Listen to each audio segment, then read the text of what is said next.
గ్రంథాలు తెరుద్దాం. ఈరోజు దేవుని వాక్యాంశం నిమిత్తం యెషయా గ్రంథం 38వ అధ్యాయం 9వ వచనాన్ని ధ్యానాంశంగా మనం చదువుకుందాం. Shall we open our bibles to the book of Isaiah chapter 38 and verse 9. యోదా రాజైన హిజ్కియా యూదా రాజైన హిజ్కియా రోగి అయి ఆరోగ్యము పొందిన తరువాత అతడు రచించినది. అందరూ ఈ మాట నాతో చెప్పండి. యూదా రాజైన హిజ్కియా రోగి అయి ఆరోగ్యము పొందిన తరువాత అతడు రచించినది. యూజువల్గా మనకి ఆరోగ్యం వచ్చిన తర్వాత ఏం చేస్తాం? ఎప్పుడైనా కష్టం వచ్చినప్పుడు, రోగం వచ్చినప్పుడు, రుగ్మత మనల్ని కబళించినప్పుడు ప్రార్థనలు చాలా గట్టిగా చేస్తాం. కానీ దేవుడు మనల్ని కనికరించి ఆయన కృపా సమృద్ధిని మన మీద కృమ్మరించి స్వస్థత ఇచ్చిన తర్వాత ఎంతమంది నిజంగా ప్రభువుని స్తుతించగలుగుతున్నారు? ఆయనకు కృతజ్ఞతాస్తుతులు అర్పిస్తున్నారు. Sunday is the day of the Lord. ఆదివారం దేవుని దినం.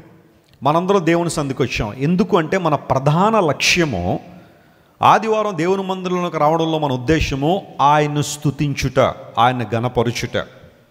We pray for many things all these days. అన్ని రోజులు చాలా విషయాలు ప్రార్థన చేస్తుంటాం. కానీ ఈ సమయాన్ని మనం దేనికి ఎక్కువ కేటాయిస్తున్నామంటే దేవుని ఆరాధించడానికి, ఆయన గణపరచడానికి. హిజ్కియా అనే రాజు రోగం వచ్చిన తర్వాత దేవుని సన్నిధిలో ప్రార్థన చేశాడు. గోడ వైపు తిరిగి ప్రార్థన చేశాడు. దేవుడు అతన్ని స్వస్థపరిచి నిలబెట్టిన తర్వాత దేవుడు చేసిన మేలును మర్చిపోకుండా దేవునికి కృతజ్ఞతాస్తుతులు చెల్లిస్తున్నాడు. థ్యాంక్స్ గివింగ్ లేదా గ్రాటిట్యూడ్ అనేది క్రైస్తవ జీవితంలో చాలా ప్రధానమైన అంశం. కృతజ్ఞత లేని క్రైస్తవుణ్ణి మనం ఊహించలేం. We can't imagine a Christian without a mind of gratitude. క్రైస్తవుడని పిలువబడుతున్నాడు అంటేనే కృతజ్ఞత కలిగిన వాడు అని అర్థం. ప్రాముఖ్యంగా దేవునికి కృతజ్ఞత, ఆ తర్వాత మనకు మేలు చేసే ప్రతి ఒక్కరి విషయంలో కూడా కృతజ్ఞత కలిగి ఉండడం చాలా శ్రేష్టమైన అనుభవం. హిజ్కియా మనకు నేర్పించే పాఠం ఏంటంటే, రోగం వచ్చినప్పుడు ప్రార్థన చేశాడు. రోగం తగ్గిన తర్వాత లేదా వ్యాధి నుండి విడుదల పొందినప్పుడు దేవుని స్తుతించిన అనుభవాన్ని ఇక్కడ మనం చూస్తున్నాం. చూడండి, యూదా రాజ్యాన్ని పరిపాలన చేసిన రాజుల్లో హిజ్కియా చాలా ప్రధానమైనవాడు లేదా ప్రాముఖ్యమైనవాడు. యూదా రాజుల్లో కొంతమంది మంచి రాజులు ఉన్నారు. మీరు ఆ పేర్లు ఏమైనా రీకలెక్ట్ చేయగలిగితే, ఆసా అనే రాజు మీలో చాలా మంది తెలుసు కదా. He was a wonderful king in the Kingdom of JUDA. ఆ తర్వాత యెహోషాపాతు అనే రాజు, ఆ తర్వాత హిజ్కియా అనే ఈ రాజు. ఇలాంటి వాళ్ళందరూ కూడా ఎంతో కొంత మాదిరిని ఆ తర్వాత రాజులకు ఉంచి వెళ్ళారు. దావీదు రాజు స్థాయి లాంటి స్థాయి వీళ్ళకి లేకపోయినా దాదాపుగా దేవుణ్ణి గణపరచడంలో, మహింపరచడంలో ఒకంత ఆసక్తిని మరియు కోరికను కనుపరిచిన రాజులు ఎవరైనా ఉన్నారంటే ఆ రాజుల్లో హిజ్కియా కూడా ఒకడు. And he was the 13th king of Judah, 13వ రాజు యూదా రాజ్యంలో. ఇతడు దాదాపుగా క్రీస్తు పూర్వం 715 నుంచి 686వ సంవత్సరం వరకు, అంటే సుమారుగా 29 సంవత్సరాలు అతడు రాజుగా పరిపాలన చేశాడు. అయితే ఒక సందర్భంలో ప్రవక్త అయిన యెషయా ద్వారా అతనికి ఒక వర్తమానం వచ్చింది. హిజ్కియా, మరి నీ సమయం అయిపోయింది, నీ ఇల్లు చక్కబెట్టేసుకో అని దేవుడు ఒక వర్తమానాన్ని దైవజనుడైన యెషయా ద్వారా పంపించాడు. యెషయా వచ్చి ఆ మెసేజ్ని కన్వే చేయగానే హిజ్కియా గోడ తట్టు తిరిగి దేవుని సన్నిధిలో విలపించాడు. కన్నీళ్లు విడిచి ప్రార్థన చేశాడు. గోడ వైపు తిరగడం అంటే అక్కడ ఎవరు అతను చూడడం లేదు. దేవుడు చూస్తే చాలు, ఆయన ఒక్కడు నన్ను గమనిస్తే చాలు. మనుషులు చూసినా చూడకపోయినా, నా ప్రార్థనను మనుషులు అంచనా వేసినా వేయకపోయినా, మనుషులు మెచ్చుకున్నా లేకపోయినా దేవుడు చూడాలని చెప్పి అతని ముఖాన్ని గోడ వైపు త్రిప్పాడు. దేవుని వైపు తన జీవితాన్ని త్రిప్పి ప్రార్థన చేశాడు. వెంటనే ఆ మెసేజ్ చెప్పి యెషయా అనే దైవజనుడు వెళ్ళిపోతున్నప్పుడు దేవుడు మరలా ప్రవక్త అయిన యెషయాతో మాట్లాడి, గెట్ బ్యాక్ టు హిజ్కియా once again and convey this message. I have changed my mind. నా మనసును మార్చుకున్నాను, నువ్వు త్వరగా వెళ్ళి ఈ విషయాన్ని కన్వే చేయమని హిజ్కియా దగ్గర తిరిగి వచ్చిన తర్వాత యెషయా మరలా చెప్పాడు, నీవు కన్నీళ్లు విడిచుట దేవుడు చూశాడు, నీ ప్రార్థన దేవుడు అంగీకరించాడు కనుక 15 సంవత్సరాల ఆయుష్ను దేవుడు నీకు ఇస్తున్నాడు. Why 15? Why not 16 or why not 14? Why not 10 అనే ప్రశ్న ఎప్పుడైనా మీకు వచ్చిందేమో, కానీ నాకు ఒకసారి వచ్చింది. కేవలం 15 సంవత్సరాలకు ఎందుకు ఇవ్వాలి? ఒక 20 ఇవ్వచ్చు కదా, ఒక 70 ఇవ్వచ్చు కదా అని. దేవుడు ఏది చేసినా ఒక ప్రణాళికబద్ధంగా చేస్తాడు. వై 15 అనే దాని మీద బైబిల్ కామెంటేటర్స్ చాలా పాయింట్లు రాసుకుంటూ వచ్చారు. అవన్నీ చెప్పడానికి సమయం లేదు. కానీ యెషయా ద్వారా ప్రకటించబడిన ఈ ప్రవచనం హిజ్కియా జీవితంలో స్పష్టంగా నెరవేర్చబడింది. 15 సంవత్సరాల ఆయుష్ను దేవుడు పొడిగించి దేవుడు చేయాలనుకున్న కొన్ని పనులు హిజ్కియా ద్వారా దేవుడు నెరవేర్చడం మాత్రమే కాకుండా ఒక అవకాశాన్ని అయితే హిజ్కియా దేవుడు మరలా ఇచ్చాడు. Hour God is the God of second chances. లోకం అంతా అనొచ్చేమో నీ జీవితం ముగించబడింది లేదా చివరికి వచ్చేసేమని, కానీ ఆయన పాదాల మీద నువ్వు పడగలిగితే, ప్రార్థన చేయగలిగితే, ఆయన వైపు నువ్వు చూడగలిగితే దేవుడు మరొక అవకాశాన్ని మనకు దయచేయగలడు. ఈ పాఠాన్ని హిజ్కియా నేర్పిస్తున్న 15 సంవత్సరాల ఆయుష్ను దేవుడు పొడిగించినట్టుగా లేఖనాలు మనం చూస్తున్నాం. అయితే ఆ ఆయుష్ పొడిగించే ప్రక్రియలో కూడా దేవుడు అన్నాడు, అంజూరపు పండ్లను ముద్దగా చేసి హిజ్కియా గారికి ఒక పుండు వచ్చిందట, ఒక బాయిల్, దాన్ని ఫ్యాటల్ బాయిల్ అంటారు. ఫ్యాటల్ బాయిల్, ఒకవేళ ఎవరైనా మెడికల్ టర్మాలజీ కావాలంటే బ్యూబోనిక్ ప్లేగ్ అని అంటారు. కోడిగుడ్డు సైజు పుండు వస్తుంది కాలు మీద. It's a bacterial infection. చాలామంది కామెంటేటర్స్ హిజ్కియాకు వచ్చిన వ్యాధి అదే కావచ్చు. అతని కాలు మీద కోడిగుడ్డు ఎంతైతే ఉంటుందో అంత సైజు పుండు వచ్చి విపరీతమైన బాధ, బ్యాక్టీరియా ద్వారా కలిగే బాధ. ఇప్పుడంటే బహుశా ఇంత టెక్నాలజీ పెరిగినప్పుడు, మెడికల్ ట్రీట్మెంట్ బాగా అందుబాటులోకి వచ్చిన తర్వాత కూడా కొన్ని మందులు పనిచేస్తే లేకపోతే లేదన్నట్టుగానే ఆ కాలంలో మందు అయితే లేదు. కానీ దేవుడు ఏమన్నాడంటే అంజూరపు పండ్లను ముద్దగా చేసి ఆ పుండు మీద కట్టమన్నాడు. అప్పుడు హిజ్కియాకు స్వస్థత వచ్చినట్టుగా లేఖనాల్లో మనం చూస్తున్నాం. God follows a method behind every miracle. ప్రతి అద్భుతం వెనకాల నా దేవునికి ఒక ప్రణాళిక ఉంటుంది, ఒక వే ఆయనకు ఉంటుంది. మన విధేయతను, మన నమ్మకాన్ని, మన విశ్వాసాన్ని దేవుడు పరీక్షిస్తాడు. అంజూరపు పండ్లు ఎందుకు కట్టాలి? ఒలివ పండ్లు కట్టద్దా? లేదా ద్రాక్ష పళ్ళు ఉన్నాయండి మా ఇంట్లో, లేకపోతే మా ఇంటి ముందే దానిమ్మ చెట్టు ఉందండి, ఆ పండ్లు కడతామంటే దేవుడు చెప్పింది ఎందుకు చేయాలి? ఇలాంటి ఆలోచనలు మనకైతే చాలా వస్తాయేమో, కానీ హిజ్కియాకి రాలా. దేవుడు చెప్పినట్టు చేద్దాం అంతే. స్పెసిఫిక్గా దేవుడిచ్చే డైరెక్షన్ ఫాలో అవుదాం. వెంటనే అంజూరు పండ్లను ముద్ద చేసి ఆ పుండు మీద వేయగానే అది స్వస్థపరచబడడం, హిజ్కియా బాగుపడడం, 15 సంవత్సరాల ఆయుష్ను తిరిగి పొందుకున్నాడు. ప్రభునందు ప్రియులారా, ఎప్పుడైతే హిజ్కియా తిరిగి ఆరోగ్యాన్ని పొందాడో కృతజ్ఞతాపూర్వకంగా దేవుని సన్నిధిలో ఒక పాటను రాసుకుంటూ వచ్చాడు. ఒక గీతాన్ని లేదా ఒక పాటను రాసుకుంటూ వచ్చాడు. ఆ పాటే ఇప్పుడు మనం చదువుకునే ఈ వాక్య భాగంలో యెషయా గ్రంథం 38వ అధ్యాయం 9వ వచనం నుండి ఇంకా దాదాపుగా 20వ వచనం వరకు కూడా, 9 వచనం నుండి 20వ వచనం వరకు కూడా ఆ సాంగ్ అంతా మనకు కనబడుతూ ఉంటుంది. హిజ్కియా గారు రాసిన పాట. దానిలో ప్రతి మాట కూడా ఒక శ్రేష్టమైన సందేశాన్ని మనకి ఇస్తుంది. ప్రభు గొప్పతనం, ఆయన ఔన్నత్యం, ఆయన గుణ లక్షణాలు, ఆయన విశిష్టమైన వ్యక్తిత్వాన్ని ఈ పాట చాలా క్లియర్గా సెలవిస్తుంది. ఇప్పుడు చూడండి, మనం దేవుణ్ణి ఆరాధించాలి అంటే, దేవుని స్తుతించాలంటే ఆయన గురించిన సరైన వివరణ మనకు తెలియాలి. ప్రభువుని స్తుతించే విధానంలో అది చాలా గొప్పది. The more you come to know about your God, the greater your worship will be. నువ్వు ఎంత ఎక్కువగా అయితే దేవుని గురించి తెలుసుకుంటూ ఉంటావో అంత ఎక్కువగా దేవుని యొక్క ఔన్నత్యాన్ని, ఆయన ప్రభావాన్ని నువ్వు కీర్తిస్తూ ఉంటావు. ఒక చిన్న ఎగ్జాంపుల్ చెప్పి నేను ముందుకెళ్తాను చూడండి. సొలొమోను గారి పరిపాలన చేసిన కాలంలో చాలామంది చుట్టుపక్కల ఉన్న రాజులు మరియు రాణులు సొలొమోను గారిని చూడడానికి వచ్చేవారు. ఆయన ప్రభావాన్ని, ఆయన జ్ఞానాన్ని, ఆయన గొప్పతనాన్ని చూడాలని చాలామంది వచ్చేవారు.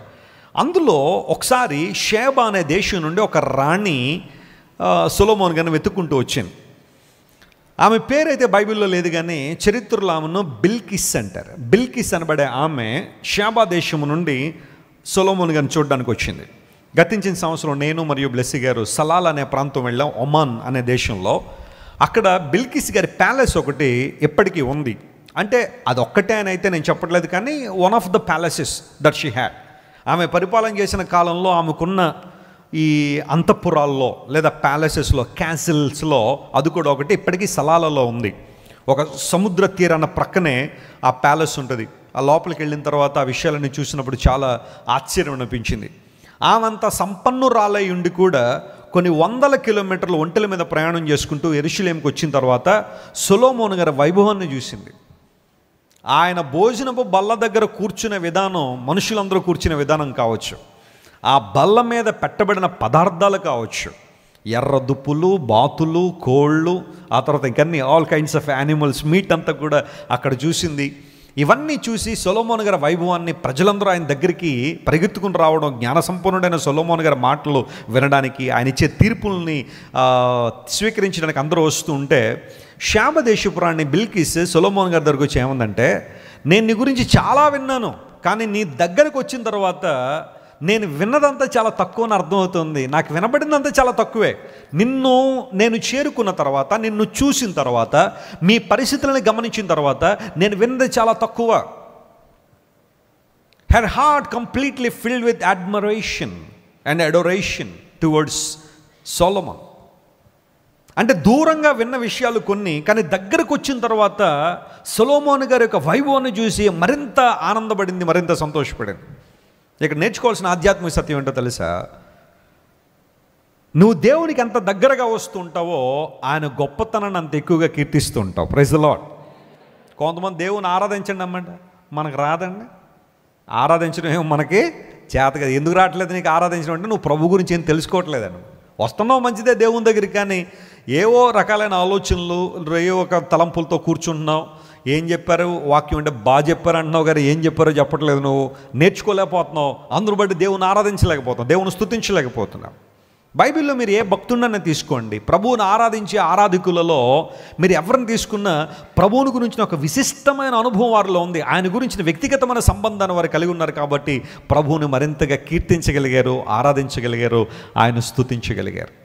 హిజ్కియా దేవుని యొక్క మంచితనాన్ని తన జీవితంలో ఎక్స్పీరియన్స్ చేశాడు. అందును బట్టే ఒక చక్కని కీర్తన రాసి దేవుని లక్షణాలను దానిలో మెన్షన్ చేసుకుంటూ వచ్చాడు. ఈరోజు హిజ్కియా రాసిన ఆ పాటలో దేవుని యొక్క 3 విశిష్ట లక్షణాలను మీతో పంచుకుని నా సందేశాన్ని ముగింపులో తీసుకొస్తాను. అందరూ జాగ్రత్త వినండి. హిజ్కియా, నువ్వు దేవుని స్తుతించావు కదా, ఎలాంటి వాడు నీ దేవుడు అని అడిగితే హిజ్కియా రాసిన ఆ పాటలో 3 శ్రేష్టమైన విషయాలు, దేవుని లక్షణాలను మనం ఐడెంటిఫై చేసి మన సందేశాన్ని ముగింపులో తీసుకొద్దాం. మొట్టమొదటిగా దేవుడు ఎలాంటి వాడు అని అడిగితే హిజ్కియా అంటున్నాడు, 38వ అధ్యాయం యెషయా గ్రంథం 15వ వచనాన్ని మనం చదువుకుందాం. చూడండి, హిజ్కియా గ్రంథం 38వ అధ్యాయం 15వ వచనం. నేనేమందును, ఆయన నాకు మాట ఇచ్చెను, ఆయన నాకు మాట ఇచ్చెను, ఆయనే నెరవేర్చెను, ఆయనే నెరవేర్చెను. అందరి ఈ మాట నాతో చెప్పండి, ఆయన నాకు మాట ఇచ్చెను, ఆయనే ఆ మాట నెరవేర్చెను. Praise the lord. దేవుని ఎందుకు మనం ఆరాధించాలి? ఎలాంటి దేవుని దగ్గర మనం వచ్చాం? ఎలాంటి దేవుడు మన దేవుడు అంటే మొట్టమొదటిగా ఆయన మాట ఇచ్చి తప్పిపోయేవాడు కాదు, మాట ఇచ్చాడు, మాట నెరవేర్చాడు. ఇది హిజ్కియా రాస్తున్న మాట. ఇది దేవుని వైపు తనకున్న కృతజ్ఞత భావం. ఇది మీ జీవితాల్లో కూడా దేవుడు ఎన్నో అద్భుతాలు చేశారు, ఎన్నో ఆశ్చర్యకాలు. మాట ఇచ్చిన దేవుడు మాట నెరవేర్చాడని, వాగ్దానం చేసిన దేవుడు వాగ్దానం నెరవేర్చడానికి కంకణబద్ధుడే. ఆ కారణాన్ని బట్టి దేవుని సేవకుడు అన్నాడు, hour God is not only promise maker but is also promise keeper. మన దేవుడు కేవలం వాగ్దానాలు చేయడం మాత్రమే కాదు, ఆయన వాగ్దానాలు ఏం చేస్తాడు? ఆయన నెరవేర్చే దేవుడు. బైబిల్లో మీరు ఎప్పుడు కూడా ఈ సీక్వెన్స్ చూస్తారు. Promise has been given and God fulfil that promise in his due time. దేవుడు వాగ్దానం చేశాడు, వాగ్దానాన్ని ఏం చేశాడు చెప్పండి? తగిన సమయంలో ఆ వాగ్దానాన్ని నెరవేర్చాడు. అబ్రహాము జీవితాన్ని మీరు తీసుకోండి. నేను నిన్ను ఆశీర్వదిస్తాను, నువ్వు ఆశీర్వాదంగా ఉంటావు అని వాగ్దానం చేశాడు. ఆ వాగ్దానం దేవుడు నెరవేర్చాడా లేదా? ఖచ్చితంగా నెరవేర్చాడు. అబ్రహామును బట్టి దేవుడు అనేక మందిని దీవించాడు, ఆశీర్వదించాడు. అబ్రహామును బట్టి చుట్టుపక్కల ఉన్న రాజులు కూడా దీవించబడ్డారు. అబ్రహామును బట్టి లోతు భయంకర ఉపద్రవం నుంచి తప్పించబడ్డాడు. అబ్రహామును బట్టి అబీమెలెకు ఇంటిలో దేవుడు అద్భుతం చేశాడు. అబ్రహామును బట్టి ఫరో ఇంట్లో దేవుడు అద్భుతం చేశాడు. అబ్రహామును బట్టి అని అనేక సార్లు లేఖనాల్లో మనం చూస్తున్నాం. కారణం తెలుసా? God kept his promise in the life of Abraham. యోసేపుకు దేవుడు వాగ్దానం చేశాడు. యవన కాలంలో 17వ ఏట 17th ఇయర్లో యోసేపుకు దర్శనాలు వచ్చాయి. అందును బట్టే అన్నలు కూడా అతనికి ఏమని పేరు పెట్టారు తెలుసా? మీకు విషయం తెలుసా? మీ సిబ్లింగ్స్ మీకు పేరు పెడతారు. మీ అన్నదమ్ములు కానీ అక్క చెల్లెలు కానీ మీరు బాగా భక్తులు ఎదుగుతున్నారని మీకు పేర్లు పెడతారు వాళ్ళు. యోసేపు అన్నలు పేర్లు పెట్టారని తెలుసా? హీఈస్ ఎ డ్రీమర్ అన్నారు. డ్రీమర్ అంటే కలలు కొనువాడు. బహుశా యోసేపు ఆ కళ్ళ గుర్తున్నాయి లేదు, అన్నలు మాత్రం బాగా గుర్తున్నాయి ఆ కళలు. కళ్ళగానే వాడు వస్తున్నాడు రా అని, డ్రీమర్ ఈజ్ కమింగ్ టువర్డ్ అస్, మన వైపు కళ్ళగానే వాడు వస్తున్నాడు అని చెప్పి మాట్లాడుకున్నారు వాళ్ళు. యోసేపు పేరు వారు కళ్ళగానేవాడు అని పెట్టారు. కళ్ళగన్నాడు యోసేపు. డ్రీమ్స్ వచ్చాయి అతనికి. బహుశా నేను అనుకుంటాను యోసేపు ప్రార్థన చేశాడు, ప్రభువా ఆ దర్శనాలు నెరవేర్పులో చూడాలని ఆశపడుతున్నాను. ఒకరోజు ఆ దర్శనం నెరవేర్పు జరిగిందా లేదా? దేవుడు వాగ్దానం చేశాడు. పనలు యోసేపు పన చుట్టూ సాష్టాంగపడడం చూశాడు. ఒక రోజున ఎగ్జాక్ట్గా అదే విషయం యోసేపు నిలబడి ఉంటే అన్నలందరూ కూడా యోసేపుకి ఏం పడ్డారు చెప్పండి? సాష్టాంగపడ్డారు. ఆ బాబు ఇంక చాలు నాయన లేవండి, సమయం అయిపోయింది, అంతసేపు నొక్కొద్దు, సాష్టాంగపడొద్దంటే ఆయన లేవట్లేదు. అన్నలు సాటిస్ఫాక్షన్ ఇంకా రాలేదు. యోసేపు గారిని చూసి, సార్ మేమేదో సాష్టాంగ పడుతున్నాం, దండం పెట్టుకుంటున్నాం, మీకు పెట్టుకోవద్దా, డిస్టర్బ్ చేయకండి మమ్మల్ని వద్దన్నా కానీ పెడుతున్నారు దండాలు. దేవుడు వాగ్దానం నెరవేర్చాడు యోసేపు జీవితంలో. ఎంతోమంది జీవితాల్లో ప్రభువు చేసిన కార్యాలు. గిద్యోను జీవితంలో దేవుడు వాగ్దానం చేశాడు. ఒక రాత్రి గిద్యోనుకు కల వస్తూ ఉంది. దేవుడు వాటిని నెరవేర్చిన సందర్భాలు లేఖనాల్లో మనం చూస్తున్నాం. అలా మీరు ఎవరినైనా తీసుకోండి, బైబిల్ గ్రంథంలో వచ్చిన ప్రతి ఒక్కరి జీవితాల్లో దేవుడు ఎన్నో గొప్ప కార్యాలు, ఆశ్చర్యకార్యాలు. ఫర్ ఎగ్జాంపుల్ పౌలు జీవితాన్ని పరీక్ష చేస్తే అన్య జనుల ఎదుట నా నామమును భరించడానికి నువ్వు ఏర్పరచుకున్న సాధనం అనే దేవుడు పౌలుకి ఇచ్చిన వాగ్దానం ఏదైతే ఉందో, ఆ తర్వాత కాలంలో పౌలును దేవుడు విశేషంగా అన్యజనులైన వారిని తన వైపు ఆకర్షించిన దేవుడు పౌలును వాడుకున్నాడు. ఏథెన్స్లో పౌలు గారు చేసిన పరిచర్య కావచ్చు, మైనర్ ఏషియాలో టర్కీ దేశంలో ఒక ప్రక్క భాగాన్ని మైనర్ ఏషియా అంటారు. 7 సంఘాలు ఉంటాయి అక్కడ ఎఫెసు ప్రాంతంలో. భయంకరమైన విగ్రహారాధన ప్రాంతం అది ఎఫెసు పట్టణం. అర్తిమీ దేవి అని ఒక దేవుని ఆరాధన చేస్తుండేవారు. ఇంగ్లీష్లో డయానా అని పిలిచేవారు. పెద్ద మందిరాన్ని కట్టి, దేవాలయాన్ని కట్టి దాన్ని వరల్డ్ ఫేమస్ టెంపుల్ చేశారు ఆ టైంలో. ఆ పెద్ద గుడిని చిన్న చిన్న గుడులుగా మార్చి వచ్చిన వాళ్ళందరినీ కూడా ప్రోద్బలం చేసేవారు, మీరు దీన్ని కొనుక్కోండి, ఇంట్లో పెట్టుకోండి అని. తద్వారా ప్రతి ఇల్లు ఒక గుడి అవ్వాలనేది వారి ఆలోచన. ప్రతి ఇల్లు ఒక టెంపుల్ అవ్వాలనే ఆ అర్తిమీదేవి టెంపుల్ని తీసుకెళ్ళాక ఆ బొమ్మల్ని తీసుకెళ్ళి ఇంట్లో పెట్టుకొని ప్రోత్సాహపరిచేవారు. పౌలు గారు ఎఫెసు పట్టణంలో 3 సంవత్సరాలు చేసిన పరిచర్య అక్కడ చరిత్రనంతా మార్చేసింది. వ్యాపారాలు దెబ్బతిన్నాయి. ప్రజలందరూ కూడా ఇంకా వాటి మీద ఆసక్తి లేకపోయేసరికి ఎవరైతే వాటిని తయారు చేస్తున్నారో అలాంటి వాళ్ళందరూ పౌలు మీదకి వచ్చి, ఇతడు మన వ్యాపారాలను కొల్లగొట్టేశాడు, మన వ్యాపారాలను పాడు చేసేసాడు, అంతకుముందు చాలా చక్కగా వ్యాపారం జరిగేది, జీవం గల దేవుని పరిచయం చేశాడు, మన వ్యాపారాలు పడిపోతున్నాయని చెప్పి ఆనాడే గోల పెట్టారు. ఎప్పటికీ అలాంటి పరిస్థితి కొనసాగుతూనే ఉంది.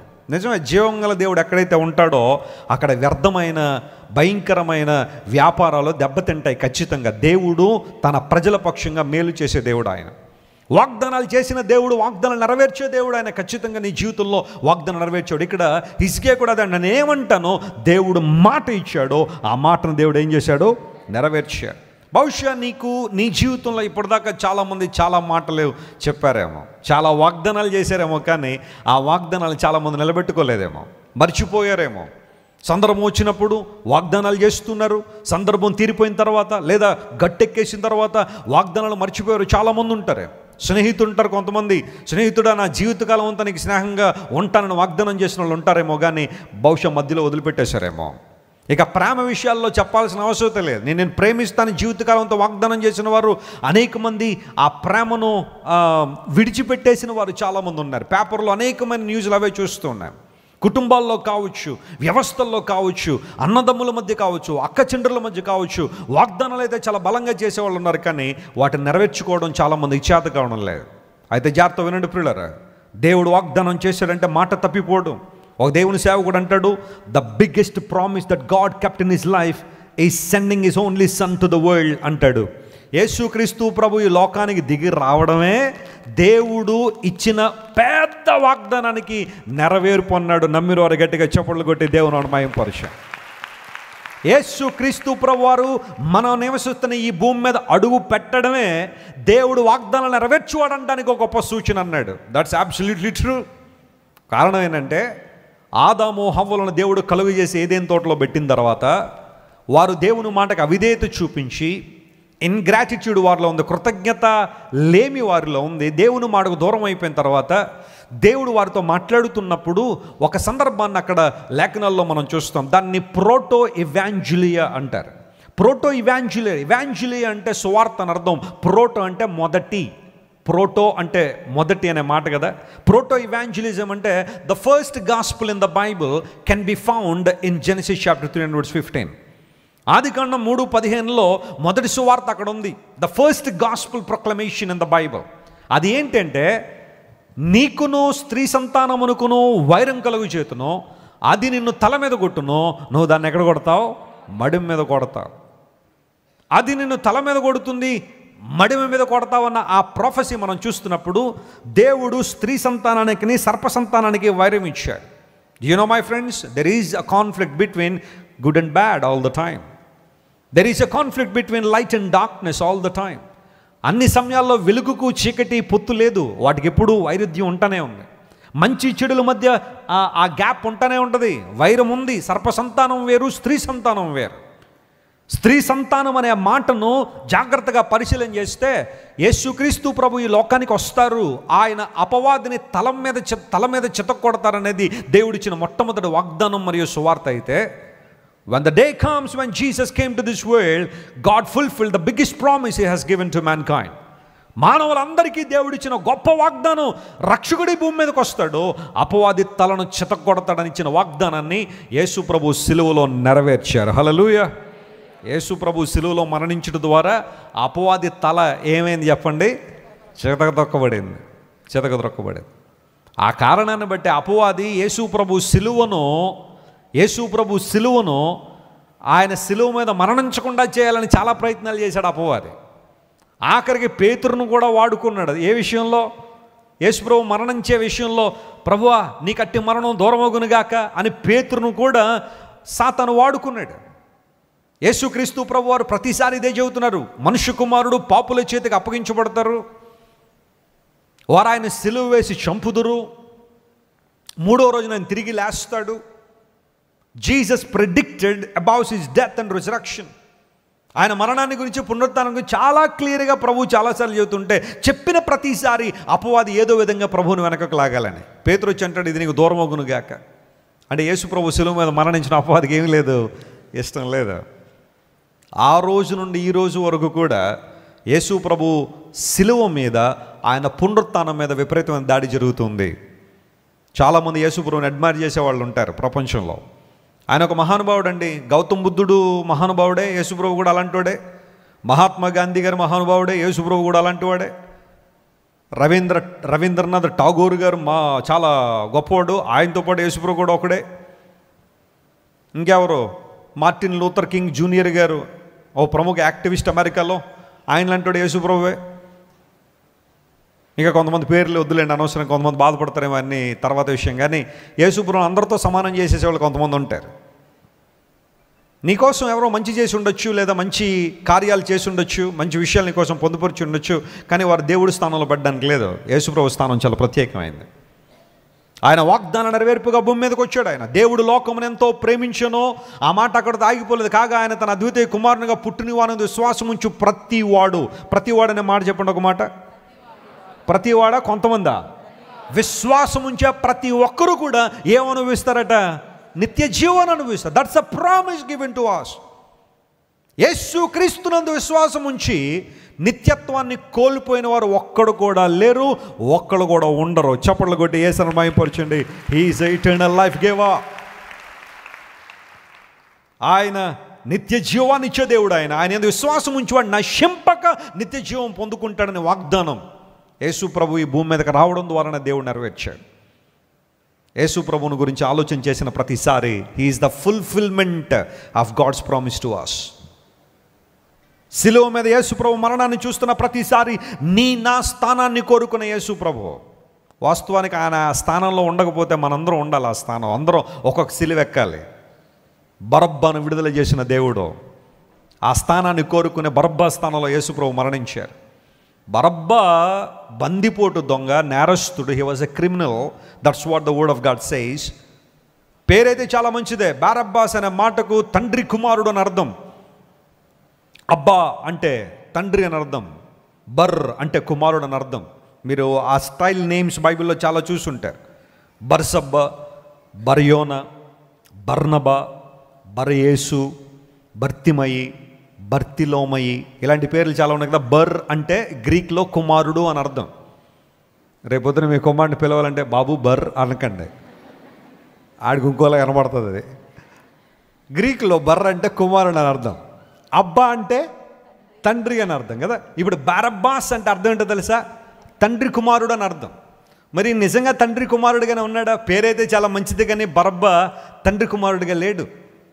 కానీ యేసు ప్రభు బరబ్బా స్థానాన్ని కోరుకొని, in fact he had chosen all our place. మనందరి స్థానాన్ని కోరుకుని యేసుప్రభు మన కోసం మరణించారు. ఇక్కడ హిజ్కియా అంటున్నాడు, దేవుడే మాట ఇచ్చాడు, ఆ మాటను ఆయన ఏం చేశాడు? నెరవేర్చాడు. ఈరోజు బహుశా కొంతమంది నేను డిసప్పాయింట్ చేయొచ్చు నీ జీవితంలో, మాట ఇచ్చి తప్పిపోయిన వాళ్ళు. Accept it. మనుష్యులే అలాంటి తత్వాన్ని కలిగిన, దాని గురించి నువ్వు పెద్దగా బాధపడాల్సిన అవసరం లేదు. కానీ at the same time remember your God is the promise keeper. దేవుడైతే మనుషులు అంటాడు కాదు, ఆయన వాగ్దానం ఇచ్చి తప్పిపోయేవాడు కాదు. ఖచ్చితంగా నీ జీవితంలో మేలు చేసేవాడు ఆయన. 2003 సంవత్సరంలో నేను దేవుని సన్నిధిలో 40 days ప్రేయర్ చేశాను. 40 రోజులు కటిక ఉపవాసంతో ప్రార్థన చేశాను. ఎందుకంటే నన్ను సేవకు సిద్ధపరచుకున్న రోజులు 2001లో దేవుని సంపూర్ణ సేవకు సమర్పించుకున్నాను. దేవుని సేవలో కొనసాగాలని ఆశ నాలో ఉంది. దేవుడు కూడా తన సేవకు నన్ను పిలిచారు. ఆ సందర్భంలో 2003 సంవత్సరంలో దేవుని సన్నిధిలో పట్టుదలగా ప్రార్థించిన, ప్రభువా వాళ్ళు వీళ్ళు సేవకు రమ్మని పిలుస్తున్నారు, వాక్యం చెప్పని పిలుస్తూ ఉన్నారు. I need your strength, I need your power. నీ శక్తి, నీ బలం నాకు కావాలి. 40 days దేవుని సన్నిధిలో ప్రార్థన చేశాను. ఆ ప్రార్థనల చివరిలో దేవుడు ఒక వాగ్దానం ఇచ్చాడు నాకు. ఈ రోజుకి కూడా, ఈ సంఘటన జరిగి సుమారుగా 21 సంవత్సరాలు అయినప్పటికీ కూడా ప్రతిరోజు నేను ఇల్లు దాటి బయటకు వెళ్ళేటప్పుడు ఆ వాగ్దానాన్ని క్లెయిమ్ చేసి ప్రార్థన చేస్తాను. ఎక్కడికి వెళ్ళినా నా ముందు కూర్చున్నది ఒక 5గురే కావచ్చు, లేదా ఒక 50,000 మంది కావచ్చు, ఇంకా ఎక్కువ మందే కావచ్చు, క్రూసేడ్లు కావచ్చు, కాన్ఫరెన్స్లు కావచ్చు, కన్వెన్షన్స్ కావచ్చు, లేదా ఏ గ్రూప్ ఆఫ్ పీపుల్ నేను దేవుని వాక్యం చెప్పిన ఇల్లు దాటి బయటకు వచ్చేటప్పుడు ఆ వాగ్దానాన్ని క్లెయిమ్ చేసి బయటకు వస్తాను. నీవు నా జ్యేష్ఠ కుమారుడు అనబడదు, నువ్వు వెళ్ళు చోటనల్లా నేను నిన్ను దీవిస్తాను, నిన్ను అనేక మందికి దీవెనకరంగా చేస్తాను దేవుడు వాగ్దానం చేశాడు. ఆ రోజు దేవుడు ఇచ్చిన వాగ్దానం ఈ రోజుకి కూడా ప్రతిరోజు నా జీవితంలో స్పష్టంగా నేను అనుభవిస్తూనే ఉన్నాను. ఆ నెరవేర్పును చూస్తూనే ఉన్నాను. దేవుడు నా మనస్తోత్రం కలుగును గాక. దేవుని కార్యాలు చాలా స్పష్టమైన. నేను బ్లెస్సీ గారు ఒకసారి బెంగళూరులో దేవుని వాక్యం చెప్పడానికి వెళ్తున్నప్పుడు మేము ఎయిర్పోర్ట్లో దిగి మా లగేజ్ పిక్ చేసుకుంటే మాకు కొంచెం దూరంలో ఒక ఆమె మమ్మల్ని గమనిస్తూ ఉంది. And we noticed she started observing us.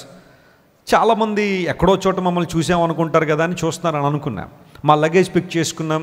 Bengaluru team వచ్చారు, మమ్మల్ని రిసీవ్ చేసుకున్నారు.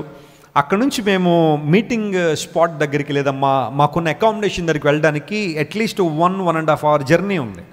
సరే కొంచెం ఆకలి అవుతుంది, ఎక్కడైనా దగ్గరలో ఒక రెస్టారెంట్ ఉంటే తీసుకెళ్ళండి, టిఫిన్ చేస్తామంటే అక్కడ దగ్గరలో ఒక ఉడిపి రెస్టారెంట్ ఉంది. బెంగళూరు ఎయిర్పోర్ట్ దగ్గరలోనే ఉంటుంది. వెళ్ళినప్పుడల్లా ఆగుతుంటాం అక్కడ.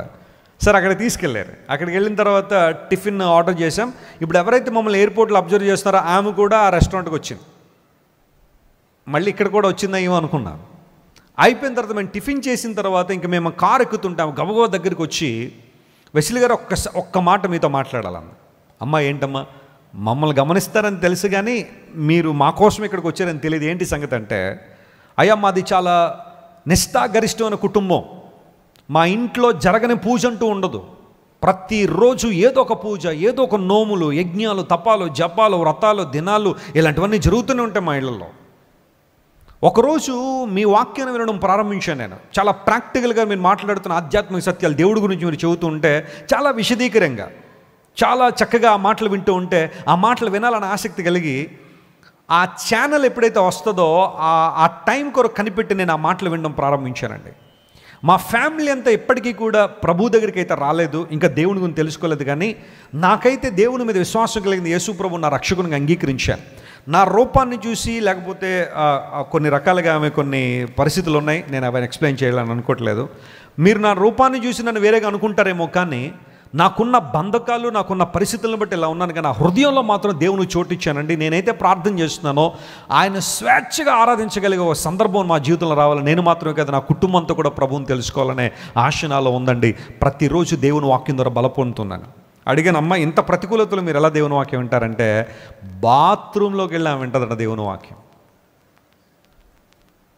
కొన్నిసార్లు మనకున్న స్వేచ్ఛ, స్వాతంత్రాన్ని చాలా తక్కువగా అంచనా వేస్తూ ఉంటాం. వాక్యాలు చదువుకోవాలంటే బాత్రూంలోకి వెళ్ళి వాక్యాలు చదువుకునే వాళ్ళు చాలామంది ఉన్నారు. లేదా దేవుని సన్నిధిలో ప్రార్థన చేసి వాక్యం చదువుకుని దెబ్బలు తినేవాళ్ళు కూడా చాలామంది ఉన్నారు. అంత పరిస్థితి నీ జీవితంలో లేకపోయినా వాక్యం పట్ల నీకు ఆసక్తి లేదే, దేవుని మందిరం పట్ల నీకు ఆసక్తి లేదే. చాలామందికి మందిరాలకు రావాలని కొండంత ఆశ ఉన్న ప్రతికూల పరిస్థితులను బట్టి రాలేక ఇళ్లలోనే మగ్గిపోతున్న వాళ్ళు చాలామంది ఉంటే, ఇంత స్వేచ్ఛ, నువ్వు మందిరానికి వచ్చిన అడిగేవాళ్ళు ఎవరు లేరు, నిన్ను ఎందుకు వెళ్తున్నామని ప్రశ్నించేవాళ్ళు లేరు. బట్ ఏ టైంకి వస్తున్నావు దేవుని మందిరానికి, ఎంతగా దేవుని మందిరం పట్ల పరిగెత్తుకుని వస్తూ ఉన్నావు. సౌదీ అరేబియాలో తమ్ముడు అన్నాడు, అన్న నేను మందిరానికి వెళ్ళాలంటే మా ఇంట్లోంచి 300 కిలోమీటర్లు ప్రయాణం చేయాలి ప్రతిరోజు. That's the nearest church that we have in Saudi Arabia. 300 కిలోమీటర్లు ప్రయాణం చేసి ఆ 2 గంటల కోసం 300 కిలోమీటర్లు ప్రయాణం చేసిన పరిస్థితి. అంత పరిస్థితి అయితే ఇప్పుడు ఇక్కడ ఎవరికీ లేదు. మ్యాక్సిమం ఉంటే 30, 40, 50 కిలోమీటర్ల నుంచి మనం వచ్చి ఉంటాము. దానికి కూడా ఎన్నో రకాలైన పరిస్థితులన్నీ. ఫస్ట్ వర్షిప్లో వచ్చినట్టు వర్షం ఏమైనా వస్తే ఇంకా మనకి ఎంత చక్కని సాకు దొరుకుతుందో. వర్షం కదండి, వర్షం వచ్చిందని ఏం ఆగిపోయావండి నువ్వు? మీ అమ్మగారింటికి వెళ్ళాల్సిన పరిస్థితిని వర్షం తాగిపోతారండి? అప్పుడప్పుడు తడవాలా, తడితే బాగుంటుంది అనుకునేవాళ్ళు లేరా? అమ్మగారింటికి వెళ్ళేటప్పుడు ఎన్ని ప్రతికూలతలు వచ్చినా, బస్సు వెళ్ళిపోయి కాలంలో పడిపోయినా, స్విమ్మింగ్, ఐ నో స్విమ్మింగ్ చేయడానికి ఒక అవకాశం ఇచ్చాడు దేవుడు అంటది. రైలు కాలిపోతున్నా తప్పించుకునే మార్గాలు మనకి దేవుడు నేర్పిస్తాడండి. దేవుని మందిరం రావడానికి మాత్రం చాలా సాకులు. వర్షం వస్తే రాము, ఎండ వస్తే దేవుని మందిరానికి సెలవు పెట్టేసేవాళ్ళు చాలామంది. ఇంట్లో కుక్క పిల్లకి జలుబు చేస్తే చాలు, మా పప్పికి ఏమొచ్చిందండి, కోల్డ్ వచ్చిందండి, అందరూ బట్టి ఇంట్లో పాతి ఎక్కడ ఉండిపోయాం, ఇంట్లో ఉండిపోయాం. ఎందుకు ఈ మాట చెబుతున్నానంటే కొన్నిసార్లు మనకున్న ఆశీర్వాదాలు చాలా తక్కువగా చూస్తూ ఉంటాం. బాత్రూంలోకి వెళ్ళి దేవుని మాటలు వింటానండి, ప్రార్థన చేస్తూ ఉంటాను. ఫ్లోరిడాలో ఒక సహోదరి, మేము ఫ్లోరిడా వెళ్ళినప్పుడు ఆమె కూడా దేవుని మందిరానికి అక్కడికి వచ్చింది, ఆదివారం ఆరాధనకు వచ్చింది. వెస్లీ గారు నాకు బాప్టిజం ఇవ్వాలండి అని. అమ్మ బాప్టిజం ఇవ్వడానికి మేమైతే సిద్ధంగా ఉన్నాం, మరి మీ ఇంట్లో పరిస్థితులు ఏంటి? ఆమె కూడా అదే పరిస్థితి, బాత్రూంలోకి వెళ్ళి దేవుని వాక్యం వింటుంది ప్రతిరోజు. భర్త అడుగుతాడు, ఏంటి అంతసేపు ఉన్నావు బాత్రూంలో? వచ్చేస్తున్నానండి, ఏదో కారణం చెప్పి దేవుని వాక్యం విని కన్విక్షన్లోకి వచ్చింది, రక్షణ పొందాలని ఆశ కలిగింది. మేము ఫ్లోరిడాలో ఉన్నప్పుడు ఒక కాండో బుక్ చేసుకున్నాం, ఒక హౌస్, చిన్న హౌస్ బుక్ చేసుకున్నాను. మాకు తెలియదు, నేను అనుకున్నాను ఒకవేళ ఏదైనా హోటల్కి వెళ్ళి అక్కడ స్విమ్మింగ్ పూల్ ఉంటే వాళ్ళని పర్మిషన్ అడిగి ఇంక బాప్తిజం ఇవ్వాలి, ఆమె ఆశను మాత్రం మనం ఖచ్చితంగా నెరవేర్చాల్సిందే, ఆమెకు బాప్తిజం అడిగింది ఇవ్వాల్సిందే, ఎన్ని పరిస్థితులు ఉన్నాయని చెప్పి నేను అనుకుంటా ఉన్నప్పుడు మాకు తెలిసిన బ్రదర్ రవికిరణ్ గారు అని, ఆయన వర్జీనియాలో ఉంటారు, ఆయన ఒక కాండో బుక్ చేశారు. తీరామే వెళ్ళిన తర్వాత మా కోసమే అన్నట్టుగా ఆ ఇంటి వెనకాల ఒక చిన్న స్విమ్మింగ్ పూల్ ఉంది. అది కూడా 2 కన్నా ఎక్కువ మంది స్నానం చేయడానికి కూడా చిన్నదనమాట, బ్యాప్టిజం ట్యాంక్ లాగా ఉంది అది. వెంటనే ఆమెకు ఫోన్ చేశాను, సిస్టర్ మీరు ఏం వరి అవ్వకండి, వచ్చేసేయండి, వీఆర్ ఇన్ ది లొకేషన్ అని. ఆమె వచ్చింది, చాలా దూరం ప్రయాణం చేసుకుని బాప్టిజం తీసుకుంది, ఎంత ఆనందంతో ఇంటికి వెళ్ళిందో చెప్పలేను. ఎందుకు ఈ మాట చెబుతున్నానంటే చాలాసార్లు మన జీవితాల్లో దేవుడిచ్చిన ఆశీర్వాదాలను తక్కువగా అంచనా వేస్తుంటాం. ఏవో 2-3 సాక్ష్యాలు మాత్రం నా జీవితంలో మేము ముందు ఉంచాను, కానీ ఇలాంటి సాక్ష్యాలు ఎన్నో. నేను నిన్ను ఆశీర్వదిస్తాను, ఆశీర్వాద కారణంగా చేస్తానని 2003లో దేవుడిచ్చిన వాగ్దానం ఈ రోజుకి దేవుడు నెరవేరుస్తూనే ఉన్నాడు. ప్రభునందు ప్రియులారా, ఎంతమంది నిన్ను వదిలిపెట్టేసినా, ఎంతమంది నిన్ను మోసం చేసినా, ఎంతమంది నిన్ను వంచినా, ఎంతమంది నిన్ను హింస పెట్టినా, బాధించినా, క్రూరంగా నిన్ను భయంకరంగా వేధించినా, remember God is keeping his promises for you. దేవుడు నీ పక్షంగా తన వాగ్దానం నెరవేర్చే దేవుడు. ఆయన ఇశ్రాయేలు ప్రజలను కనాను దేశంలో నడిపిస్తున్న వాగ్దానం చేసిన దేవుడు. ఆ అబ్రహాముకు, ఇస్సాకు, యాకోబు వాగ్దానం చేసి పాలు తేనెలు ప్రవహించే దేశానికి సంవత్సరాలు మొదలుకొని సంవత్సరాంత వరకు నా కన్నులు దాని మీద ఉంటాయని దేవుడు ఇచ్చిన వాగ్దానాన్ని ఖచ్చితంగా ఇశ్రాయేలు ప్రజల జీవితంలో నెరవేర్చాడని. ఎన్ని ఆటంకాలు, ఎన్ని అవరోధాలు వచ్చినా, కొన్నిసార్లు ఇశ్రాయేలు ప్రజల జీవితాల్లో విశ్వాసఘాతకం పెరిగిపోయినప్పటికీ కూడా God kept his promise in their lives. దేవుడు వారి జీవితాల్లో తన వాగ్దానం నిలబెట్టుకున్నాడు. ఆయన you are worshipping the lord who keeps his promises. Hezekiah అన్నాడు, మాట ఇచ్చాడు, మాటను ఏం చేశాడు? ఆయన నిలబెట్టుకున్నాడు. 2వ ప్రాముఖ్యమైన అంశం దగ్గరికి వద్దాం. చూడండి 38వ అధ్యాయం యెషయా గ్రంథం. ఈసారి 16వ వచనాన్ని చదువుకుందాం. వర్స్ 16 తీయండి. The book of Isaiah chapter 38 and verse 16. ప్రభువా వీటి వలన మనుషులు జీవించుదురు, ప్రభువా వీటి వలన మనుషులు జీవించుదురు, వీటి వలననే నా ఆత్మ జీవించుచున్నది, నీవు నన్ను బాగు చేయుదువు. చూడండి, ఆ మాట అండర్లైన్ చేసుకోండి. నీవు నన్ను పాడు చేయదు అని ఉందా, బాగు చేయదు అని ఉందా? దేవుడు మనల్ని బాగు చేసేవాడే కానీ పాడు చేసేవాడు.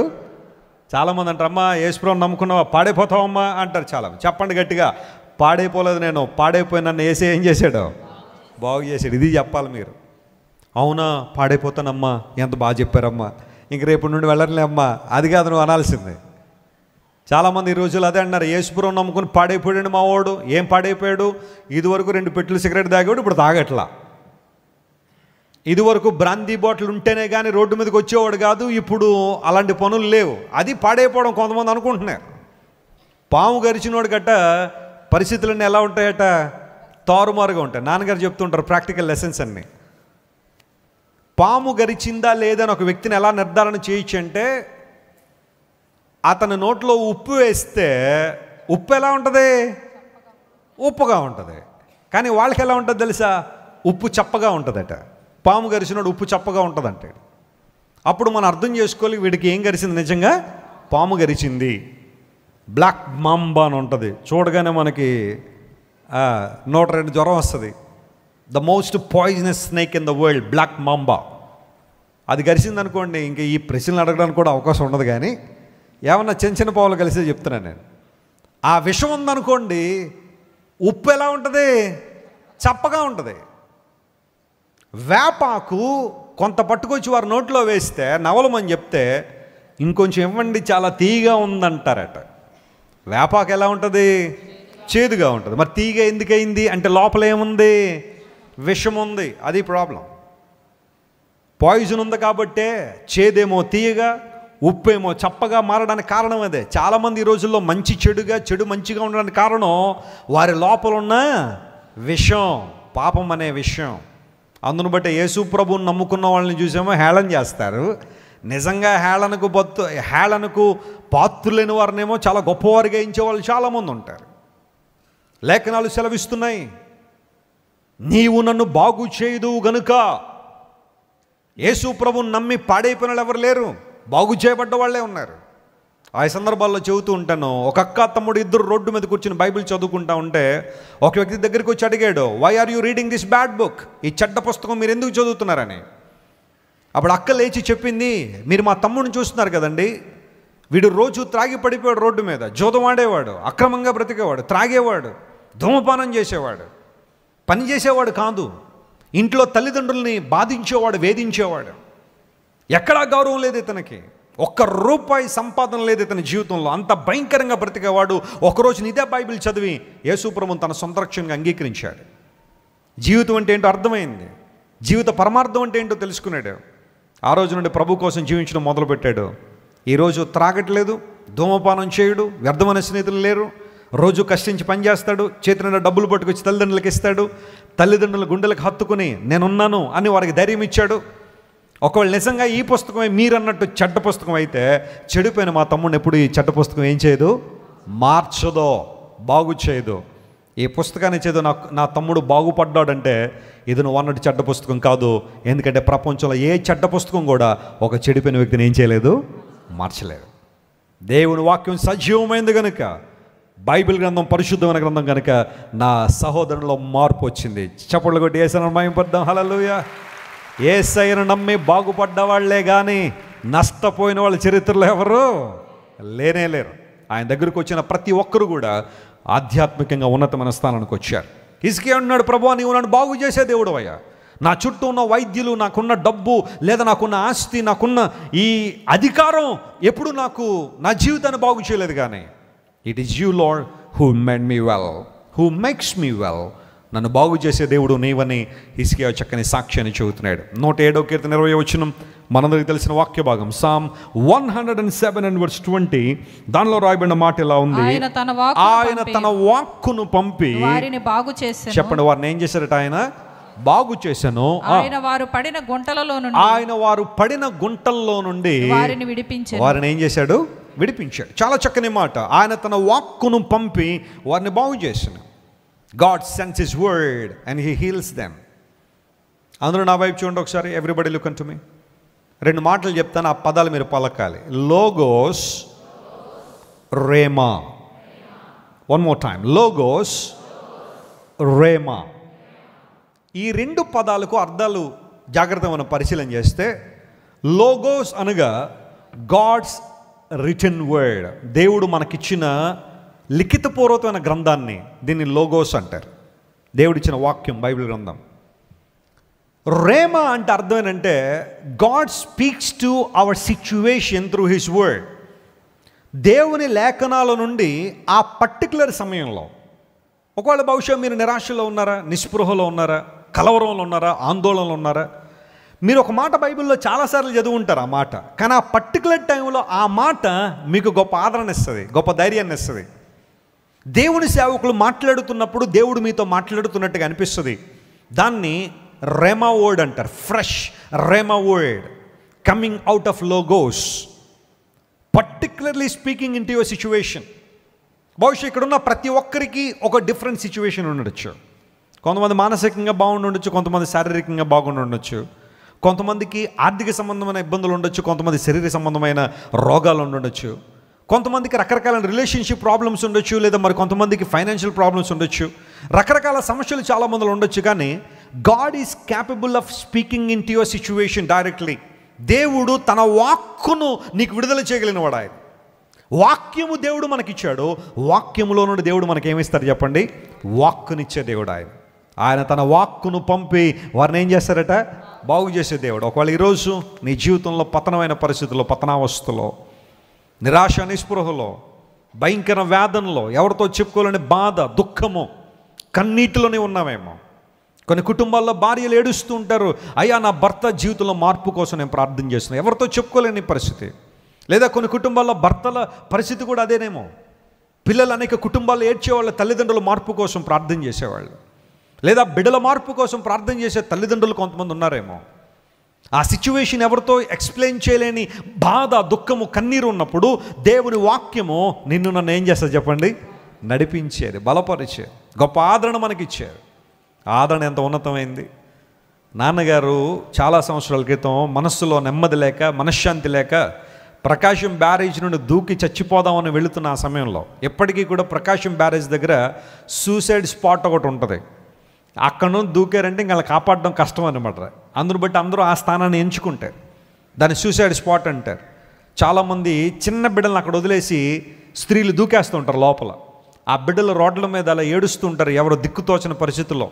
తల్లి ఆ నీటిలో పడిపోయిందని తెలియదు వాళ్ళకి. చిన్న చిన్న బిడ్డలు అక్కడ వదిలేసి వాళ్ళు దూకేస్తుంటారు. సూసైడ్ స్పాట్ ఒకటి ఉంటుంది ప్రకాశం బ్యారేజ్లో.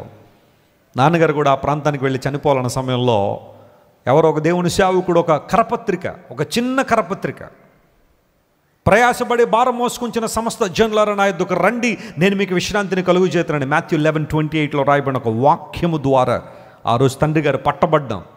ఆ పట్టబడ్డమే ఈ రోజున దేవుని సేవలో ఇంత బలంగా వాడబడ్డాం.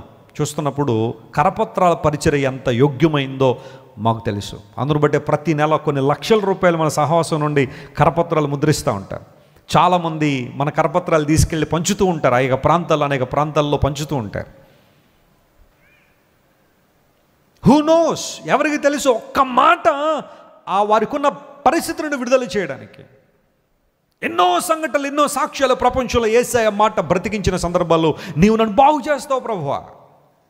బాగు చేయబడాలని ఆశ నీలో ఉంటే, బాగు చేయబడాలన్న కోరిక నీలో ఉంటే, ఈరోజు దేవుడు నేను బాగు చేయడానికి సిద్ధంగా ఉన్నాడు. God's word made me well. నన్ను బాగు చేసే దేవుడు ఆయన.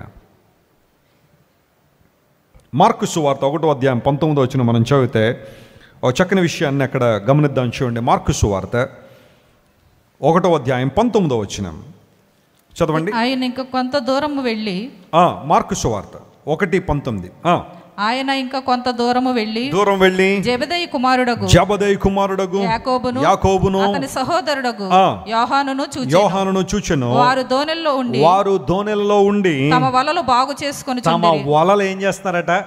బాగు చేసుకున్నారు. దోణిలో ఉండి తమ వలలు బాగు చేసుకుని చుండిరి. వెంటనే ఆయన వారిని పిలువగా. ఎందుకు పిలిచాడంటారు? అందరూ చెప్పండి, ఎందుకు పిలిచాడు ఆయన? బాబు మీకు ఇంకా వలలు బాగు చేయడానికి టెక్నికల్ చెప్తారన్నాడు ఆయన. మీరు దోణెలలో వలలు బాగు చేయడం చూశాను, నా దగ్గరికి రండి, ఇంకా వల ఇంకా చక్కగా బాగు చేయడం ఎలాగో నేర్పిస్తానన్నాడు ఆయన. ఏమన్నాడు ఆయన? ఆయన వారిని పిలువగా వారు తన తండ్రి అయిన జబదేను దోణిలో జీతగాండ్రి యొద్ద విడిచిపెట్టి ఆయన ఏం చేశారు? వెంబడించారు. ఈ మాటను జాగ్రత్త మనం ఆలోచన చేస్తే, జబదేయి కుమారులైన యాకోబు యోహానులు వలలు బాగు చేస్తున్నారు, కానీ దేవుడు వారిని బాగు చేయాలనుకున్నాడు. స్తోత్రం చెప్పండి, హల్లెలూయా. That's God's plan. మనమేమో ఏవో బాగు చేద్దాం అనుకుంటాం, కానీ దేవుడు అన్నాడు ముందు నిన్ను బాగు చేస్తాను రా అన్నాడు ఆయన. ఇది చాలా శ్రేష్టమైన విషయం కదా. We try our best to fix all our situations, but God knows how to fix them by fixing you and by fixing me. నన్ను నిన్ను బాగు చేయడంలో దేవుని ఉద్దేశం అదే. మనం బాగుపడితే అన్ని విషయాలు బాగుపడతాయి. స్తోత్రం చెప్పండి, హల్లెలూయా.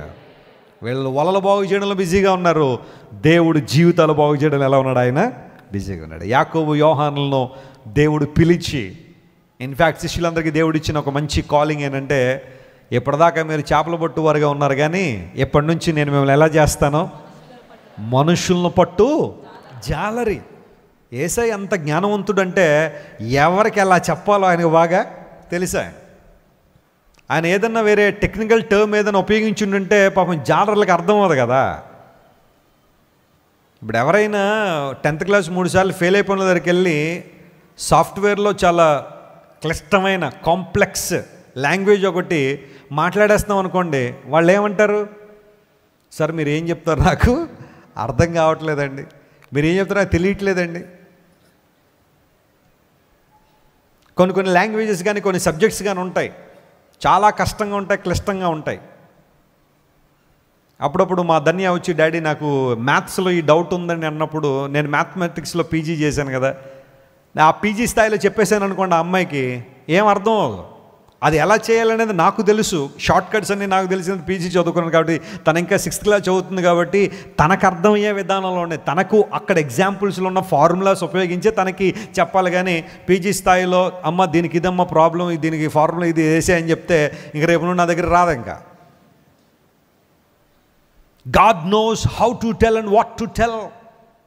మీరు ఆల్రెడీ జాలర్లుగా ఉన్నారు, చేపలు పట్టడం వాళ్ళకి తెలుసు కాబట్టి దేవుడు అన్నాడు, నేను మిమ్మల్ని ఎప్పటి నుంచి ఎలా చేస్తానో మనుషులను పట్టు జాలర్లుగా చేస్తాను. అప్పుడు వాళ్ళకి అర్థమైంది, ఓహో యేసుప్రభు మనందరిని ఒక ఉద్దేశంతో పిలుస్తున్నాడు. మనం ఇప్పటిదాకా చేపలు పట్టాం కదా, ఆ చేపల స్థానంలో మనుషులు పట్టాలట, రండి. చేపలు పట్టే విధానం కొన్ని ఉంటుంది. మీరు ఎప్పుడైనా చేపలు పట్టే విధానం చూస్తే, చేపలు పట్టే ఆ విధానం ప్రియులారా జాగ్రత్తగా గమనించాలి. ఒకటి, చేపలు పట్టేటప్పుడు సహనం ఉండాలి. చెప్పండి, ఏం ఉండాలా? పేషెన్స్ ఉండాలి.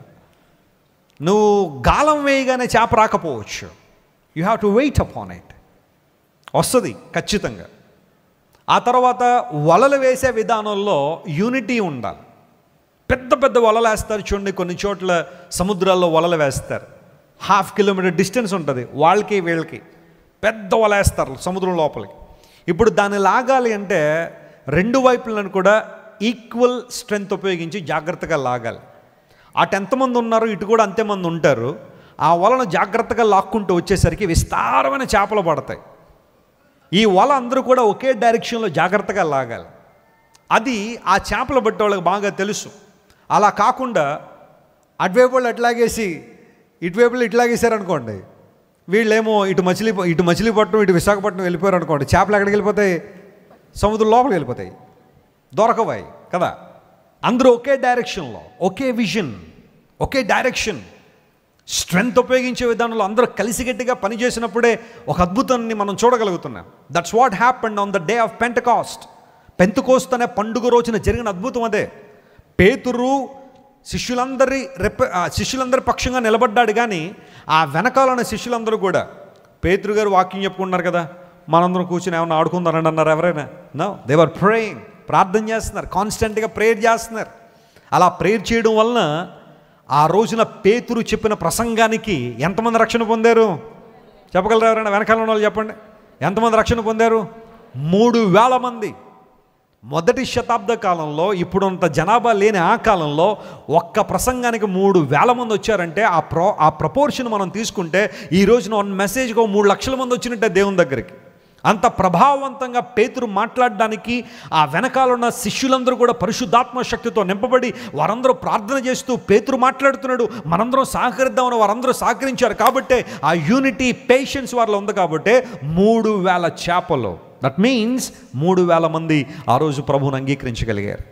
దేవుని బిడ్డలారా, దేవుని కొరకు వాడబడ్డం అనేది, దేవుని రాజ్య విస్తరణ అనేది ఏదో ఒకరి ద్వారా జరిగేది కాదు. కొన్ని సందర్భాల్లో మనందరం కలిసి చేయాల్సిన పని, అందరం కలిసి ప్రార్థన చేయడం, అందరూ కలిసి సహకరించడం, అందరూ కలిసి దేవుని కార్యాల కోసం ముందుకు సాగిపోవడం, అలాంటి పనులు మనం చేసినప్పుడు దేవుని కార్యాలు స్పష్టంగా మనం చూస్తాం. ఈ శిష్యులు వలలు బాగు చేస్తున్నారు, కానీ యేసయ్య జీవితాలు బాగు చేయాలని ఇష్టపడుతున్నాడు. ఈరోజు నీ జీవితాన్ని బాగు చేయాలని ఆశపడుతున్నావా? పగిలి నేను హృదయాన్ని ప్రభు చేతులకు ఇవ్వగలవా? ప్రభువా, నా హృదయాన్ని ఫిక్స్ చేసేవాళ్ళు ఎవరు లేరయ్యా, ఈ ప్రాబ్లంను ఫిక్స్ చేసేవాళ్ళు ఎవరు? నా సిచ్యువేషన్ని ఫిక్స్ చేసేవాళ్ళు ఎవరు లేరు. నువ్వే నాకు మేలు చేయ ప్రభువా అని దేవుని సన్నిధిలో కనుక నువ్వు నీ జీవితాన్ని అప్పగించగలిగితే ఆయన తన వాక్కును పంపి వారిని బాగు చేస్తున్న వాగ్దాన ప్రకారం ఈరోజు నిన్ను నన్ను మనందరినీ బాగు చేసి తన మహిమ కొరకు వాడుకోగలిగిన దేవుడు, తన తన తన కృప కొరకు వాడుకోగలిగిన దేవుడు ఆయన. ఆశ్చర్యకరమైన పక్షం జరిగించే దేవుడు ఆయన. ఇంగ్లాండ్ దేశంలో నేను లండన్ స్ట్రీట్లో జాన్ వెస్లీ గారి ఇంటికి వెళ్ళాను. అంటే మా సీనియర్ అన్నమాట ఆయన. ఓకే, నేను పుట్టేసరికి మా నాన్నగారు జాన్ వెస్లీ గారి బయోగ్రఫీ చదువుతున్నారు. ఆంగ్లదేశ అపోస్తలుడు అని ఉంటుంది పుస్తకం, ఎప్పటికీ ఉందో, దాచుకున్నాను ఆ పుస్తకాన్ని. మొత్తం నలిగిపోయిన పాత పుస్తకం అది. మరి ఇప్పుడు ప్రింట్ అవుతుందో లేదో నాకే తెలియదు, కానీ ఆంగ్లదేశ అపోస్తలుడని జాన్ వెస్లీ గారి ఫోటో ఉంటుంది. ఆయన సుమారుగా 80 సంవత్సరాలు బ్రతికాడు ఆయన.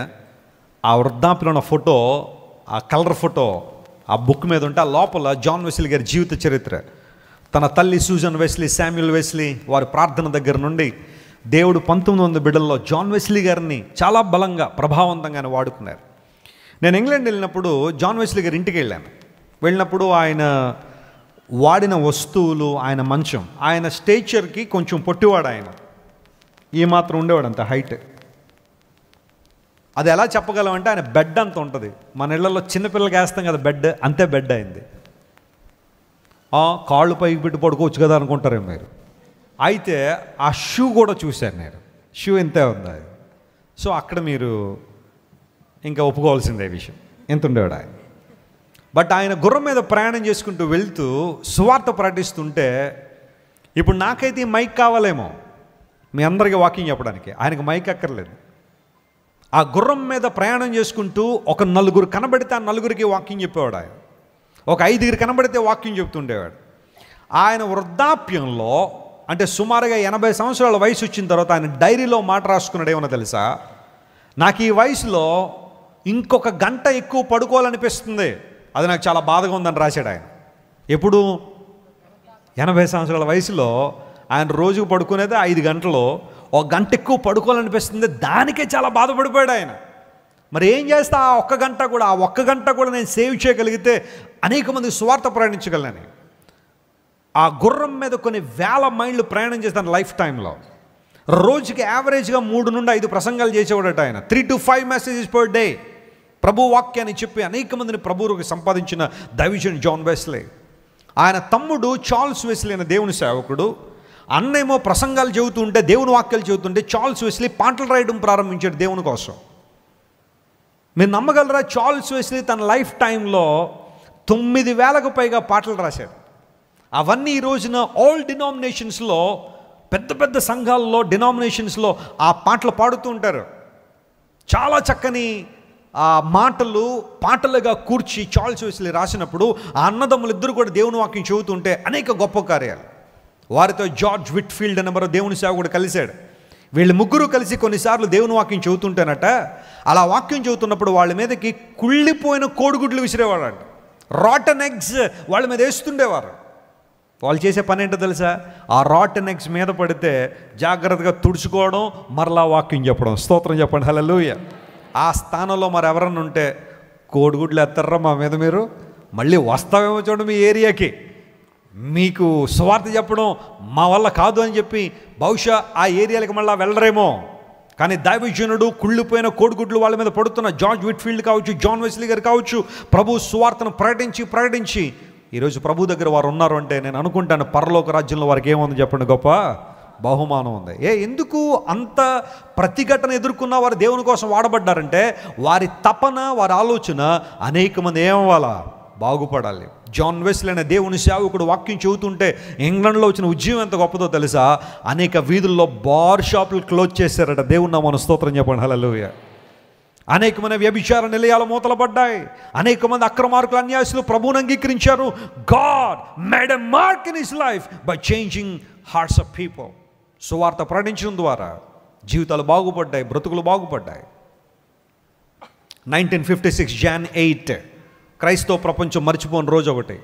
1956 సంవత్సరం జనవరి 8వ తారీఖు 5 యవనస్తులు ఒకే రోజు చంపబడ్డారు. 5 యవనస్తులు. అందులో ప్రధానమైన వాడు ఫిలిప్ జేమ్స్ ఎలియట్ అని ఒక ఆయన. ఆయన్ని షార్ట్కట్లో జిమ్ ఎలియట్ అని పిలుస్తారు. ఒక షార్ప్ యంగ్ మ్యాన్ వీటన్ కాలేజ్లో దేవుని వాక్యాన్ని నేర్చుకున్నాడు. బిల్లీ గ్రాహం గారు కూడా అక్కడే చదువుకున్నారు, వీటన్ కాలేజ్లో. యవనస్తుడు ప్రభువుని అంగీకరించిన తర్వాత దేవుని సువార్త ప్రకటించాలని ఆశపడ్డాడు. ఎక్కడికి వెళ్ళాలి అంటే ఈక్వెడార్ అనే ప్రాంతంలో ఒక ప్రాంత ప్రజలు వాళ్ళందరికీ సువార్త చెప్పాలని నిర్ణయించుకున్నారు. 5 యవనస్తులు కలిసి ఒక చిన్న ఫ్లైట్ వేసుకుని వెళ్ళారు. అంతకుముందు చాలా అటెంప్ట్స్ జరిగాయి వారిని చేరుకోవడానికి. హ్యూరానీ అనే పీపుల్ ఆ ప్రాంతంలో ఉండేవారు, ఒక తెగ అన్నమాట. మన ఏరియాల్లో కొంచెం కొండ ప్రాంతాలకు వెళ్తే కొన్ని తెగల ప్రజలు ఎలా ఉంటారో, హ్యూరానీ అనే తెగ ఈక్వెడార్లో వాళ్ళకి సువార్త అందాలి. వాళ్ళందరూ కూడా చాలా అగ్రెసివ్గా ఉండే పీపుల్లో వాళ్ళకి సువార్త చెప్పాలని 5 నిర్ణయించుకున్నారు. కానీ వారికి సువార్త చెప్పాలంటే ఒక ఛాలెంజ్ ఏంటి అంటే వాళ్ళ దగ్గరికి ఎవరైనా వెళ్తే మాట్లాడడం కూడా ఉండదు, ముందు చంపేయడమే వాళ్ళని. ఆ జాతి వాళ్ళకు ఉన్న లక్షణమే అది. ఒక్క మాట కూడా వినడానికి వాళ్ళు ఇష్టపడదు. They want to kill them first. అంటే ప్రాణాలకి తెగించి అక్కడికి వెళ్ళాలి, మళ్ళీ తిరిగి వస్తామో లేదన్న విషయం వాళ్ళకి తెలియదు. అలాంటి పరిస్థితుల్లో 5 యవనస్తులు వెళ్దాం, ప్రతి అవకాశాన్ని సద్వినియోగం చేసుకుందాం, ఆ జాతి వారికి సువార్త అందాలి, ప్రభువుని వారు తెలుసుకోవాలి, నిత్య రాజ్యం ఒకటి ఉందని, లైఫ్ ఆఫ్టర్ డెత్ ఒకటి ఉందని వారు తెలుసుకోవాలని ఈ 5 వెళ్ళారు. జనవరి 3వ తారీఖున ల్యాండ్ అయ్యారు ఈక్వెడార్లో. దాన్ని ఆపరేషన్ ఔకా అని పిలుస్తారు. 5 వెళ్ళారు. 8వ తారీఖున ఆ 5 కూడా ఆ ప్రజలు వచ్చి స్పియర్స్తో అంటే బళ్ళలతో పొడిచి చంపేశారు 5 యవనస్తులు. వాళ్ళు చనిపోయారన్న వార్త తెలియడానికి కూడా చాలా టైం పట్టింది. సువార్త కోసం తమ ప్రాణాలు అర్పించేశారు. ఈ రోజుల్లో యవన బిడ్డలు ఆ వయసులో ఉన్నవాళ్ళు లోకంలో ఆనందించాలని లేదా మరొక విధానాల్లో ఉండాలని ఆశపడతారేమో, కానీ these 5 boys went to that place and offered their lives as a sacrifice. ప్రభువా, ఈ జాతి ప్రజలని ప్రేమను తెలుసుకోవాలి, అందుకుగానే మేము సిద్ధంగా ఉన్నాం. 5 చనిపోయారు. అయితే జిమ్ ఎలియట్కి ఒక భార్య ఉంది, ఆమె పేరు ఎలిజబెత్ ఎలియట్. జీవితంలో ఒక ఉద్యోగం పోయిందంటే ఒక బాధ ఒకలా ఉంటుంది, ఒక ఇల్లు పోయిందంటే బాధ వేరుగా ఉంటుంది, ఒక స్కూటర్ పోయిందంటే, ఒక బైక్ పోయిందంటే, ఒక కారు పోయిందంటే బాధ వేరుగా ఉంటుంది. భర్త పోయాడంటే బాధ ఎలా ఉంటుంది ఆమెకు తెలిసింది ఆ రోజు. She was deeply depressed. ఎందుకోసం? అది కూడా సువార్త కోసం, ప్రభు సేవ కోసం తన భర్త ప్రాణాలు కోల్పోయాడు. హి వాజ్ యంగ్ మ్యాన్, యవన కాలంలో ఉన్న వ్యక్తే. ఈమె కూడా ఇంకా చాలా జీవితం ఉంది. కానీ వెంటనే మరలా మోకాళ్ళ మీదకి వచ్చింది, ప్రభువా, నా భర్త ఏదో తప్పుడు విషయాల కోసం తన ప్రాణాలు కోల్పోలేదు. ప్రపంచంలో చాలామంది తాము తప్పులు చేసి, వ్యర్థమైన పనులు చేసి, నేరాలు చేసి, క్రైమ్స్ చేసి తమ ప్రాణాలు కోల్పోతున్న వాళ్ళు చాలామంది ఉన్నారు. కానీ నా భర్త నీ కోసం, నీ సువార్త కోసం తన ప్రాణం అర్పించాడు. But I want to pray for those people.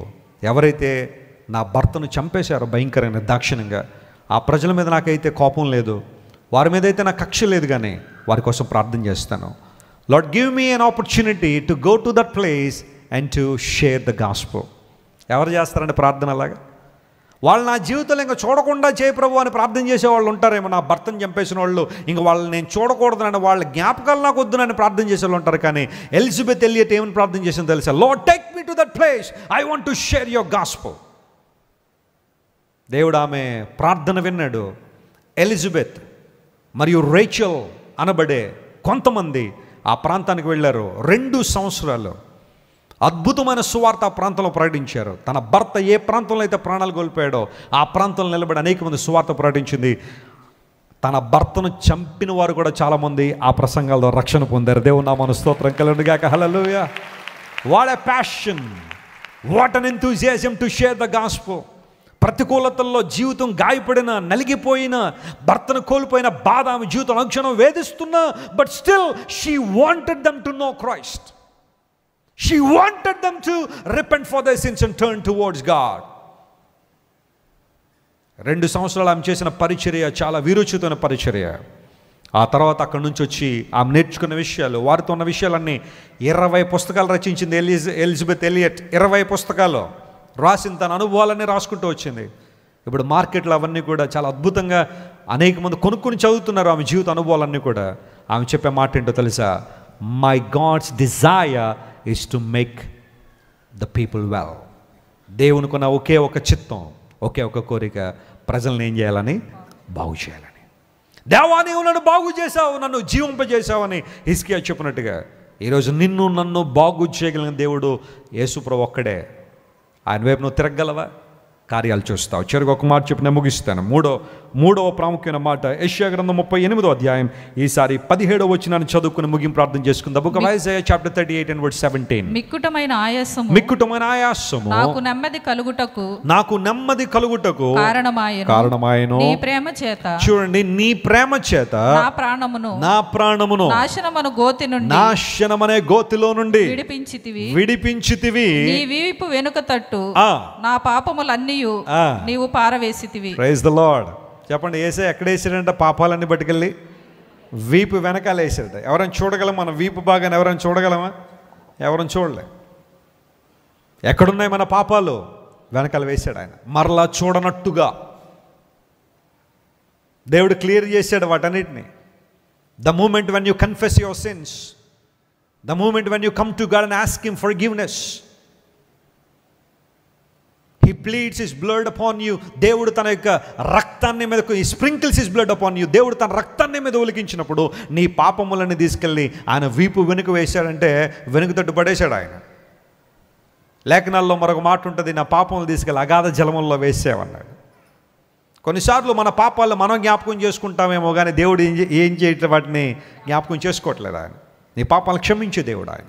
తన రక్తం పెట్టి నిన్ను కడిగాడు. ఇలా కడగడానికి మోటివేషన్ ఏంటి? ఆ కారణం ఏంటంటే నీ ప్రేమ చేత నా ప్రాణము నువ్వేం చేశావు? నాశనకరమైన గోతులోంచి విడిపించావు ప్రభువా. ఎంతమంది నమ్ముతున్నారు దేవుడు ప్రేమ గలవాడని? Praise the Lord. Do you experience God's love in your life? ఆయన ప్రేమను మీ జీవితంలో ఎప్పుడైనా ఎక్స్పీరియన్స్ చేశారా? ఆయన ప్రేమను ఎప్పుడైనా మీ జీవితాల్లో స్పష్టంగా అనుభవించగలిగారా? మనుషుల ప్రేమలకు హద్దులు ఉంటాయేమో కానీ దేవుని ప్రేమ హద్దులేంది. ఆ ప్రేమ ఎంత గొప్పది అంటే మన పాపములు తీసుకెళ్ళి ఆయన వీపు వెనకాల వేసేసుకున్నాడంట ఆయన. మరలా ఇంకెప్పుడు తీయకుండా వాటిని జ్ఞాపకం చేయకుండా. అందును బట్టి దేవుని సేవకుడు ఏమంటాడంటే, when Satan reminds your past life, remind him his future అంటాడు. సాతాను ఎప్పుడైనా నీ దగ్గరికి వచ్చి నీ గత జీవితాన్ని జ్ఞాపకం చేస్తే నువ్వు సాతాను గడి ఫ్యూచర్ని జ్ఞాపకం చేయాలట. చెప్పండి, what is the future of Satan? Is the hell. సాతానుకు సిద్ధపరచబడిన స్థలం ఏంటంటే నరకం.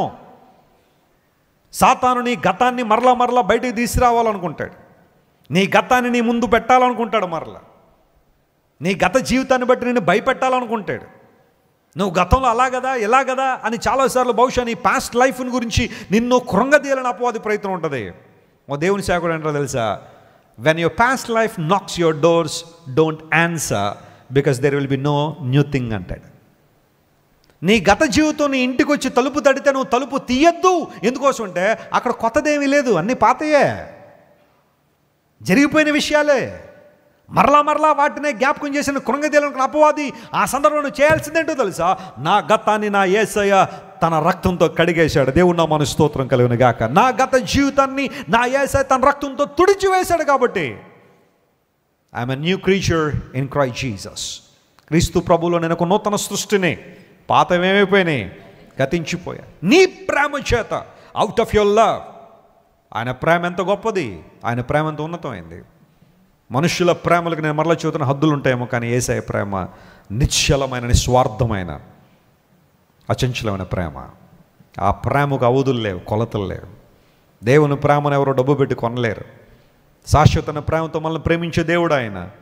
పాపముల నుండి మనల్ని విడిపించి నాశనకర గుంటలోంచి మనం బయటికి తీసుకొచ్చి మన అడుగులు బండ మీద స్థిరపరిచి తన మహిమ కొరకు మనం వాడుకుంటున్నాడు. ఆయన ప్రేమ గలవాడు కాబట్టి ఆ ప్రేమలో ఉన్న స్వచ్ఛతను ఈరోజు నువ్వు అర్థం చేసుకోగలవా? ఆ ప్రేమలో ఉన్న మహోన్నతమైన భావాన్ని నువ్వు తెలుసుకోగలవా? అదే అన్నాడు హిజ్కియా, ప్రభువా నీ ప్రేమ చేత, నీ ప్రేమ చేత. యేసు ప్రభు శిలువలో మరణించినప్పుడు చాలామంది ఆయన దగ్గరికి వచ్చి అడిగారు, ఈరోజు నిన్ను దేవునిగా మేము నమ్మాలి అంటే, నువ్వు క్రీస్తు అని మేము విశ్వసించాలి అంటే నువ్వు సిలువ దిగి వచ్చాయి. ఆయన ఎలాగో వచ్చాడు, సిలువ దిగి రాలేదు. ఆయన సిలువ దిగిన తర్వాత మరణాన్ని జయించి ఆయన ఏం చేశాడు? అప్పుడు తిరిగి వచ్చాడు ఆయన. అందులో ఆయనకి ఇబ్బంది ఏమి లేదు. కానీ ఆ పర్టికులర్ టైంలో యేసు ప్రభు తన తల వాల్చే వరకు కూడా, తన ప్రాణం అర్పించేంత వరకు ఎందుకు సిలువ దిగలేదు? దిగడం ఏమన్నా కష్టం ఆయనకి? గెత్సెమనే తోటలో బంట్రోతులందరూ వచ్చి అక్కడందరూ నిలబడి ఉంటే యేసుప్రభు అడిగారు, మీరు ఎవరిని వెతుకుచున్నారు అని అడిగారు. వాళ్ళు అన్నారు, మేము నజరేయుడైన. ఆ మాట ఎందుకు స్పెసిఫిక్గా వాడారంటే ఆ కాలంలో యేసు అనే పేరు పెట్టుకున్న వాళ్ళు చాలామంది ఉన్నారు. యేసు అనే పేరు చాలామందికి ఉండుండొచ్చు.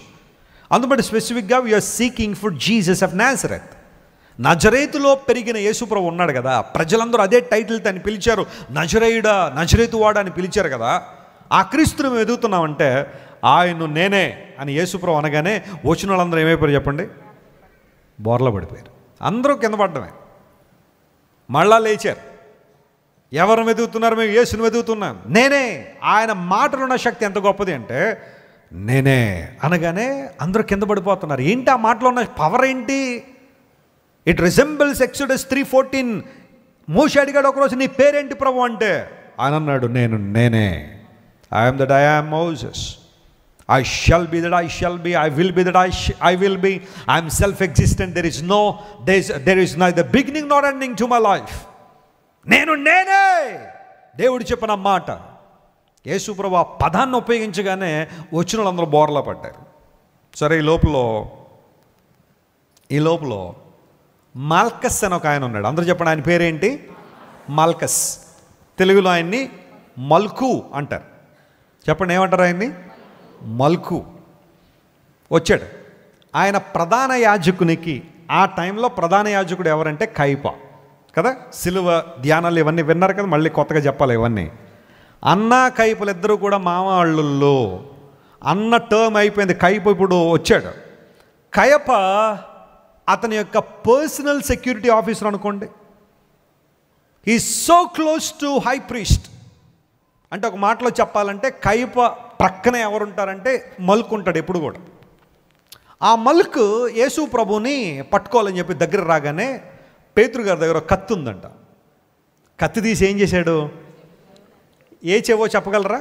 కుడి చెవా, ఎడమ చెయ్యా? ఎడమ చెవా, కుడి చెవి. Very good. యోహాన్ గారు మెన్షన్ చేశారు కుడి చెవి. పేతురు గారు మల్కు యొక్క కుడి చెవిని నరికేశాడట. ఆ చెవి ఏం చేసింది చెప్పండి? కింద పడిపోయాను. పడిపోగానే యేసు ప్రభు వెంటనే దగ్గరికి వచ్చి ఆ పడిపోయిన చెవిని తీసుకొచ్చి మల్కుకు ఎక్కడైతే ఆ చెవి తెగిపోయిందో అక్కడ అతికించగానే బహుశా నేను అనుకుంటున్నా మల్కెళ్ళి లాక్కుని చూస్తుంటాడు, ఇది ఏమన్నా ఆర్టిఫిషియల్గా ఏమన్నా పెట్టారా లేదా నిజంగానే అతుకుపోయిందా? Yes, Jesus is a healer. He is a creator God. ఆయన స్వస్థపరిచే దేవుడు, సృష్టికర్తన దేవుడు కూడా. తెగిపోయిన చెవిని ఏం చేశాడు చెప్పండి? ఇప్పుడు ఒక ప్రశ్న అడుగుతాను, జాగ్రత్త చెప్పాలి మీరు. పేతురు, మల్క్ మధ్యలో యేసుప్రభు ఉన్నారు. పేతురేమో చెవి కోసేశాడు, యేసుప్రభు ఆ చెవిని తీసుకెళ్ళి అతికించారు. ఇప్పుడు వీళ్ళిద్దరిలో ఎవరు లాభపడ్డారు చెప్పండి?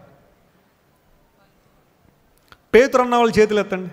పేతురు లాభపడ్డాడు. ఓకే. మల్కు లాభపడ్డాన్న వాళ్ళు చేతులు ఎత్తండి. కొంతమంది అబ్బాయి మనకి రెండు వద్దు, మనకి ఏం చెప్తే ఏమొద్దో అన్నట్టుగా చేతులు ఎత్తాలి, ఇప్పుడు అవ్వదులే అన్నట్టుగా. ఓకే. మల్కు లాభపడ్డాను వాళ్ళందరూ ఒకసారి చేతులు ఎత్తండి. It's very obvious. ఎస్, అది చాలా ప్రత్యక్షమే. ఎందుకంటే చెవి తెగిపోయినప్పుడు మళ్ళీ చెవి ఎతికించేసిన మల్కు ఏం జరిగింది? అక్కడ మేలు జరిగింది, లాభం జరిగింది.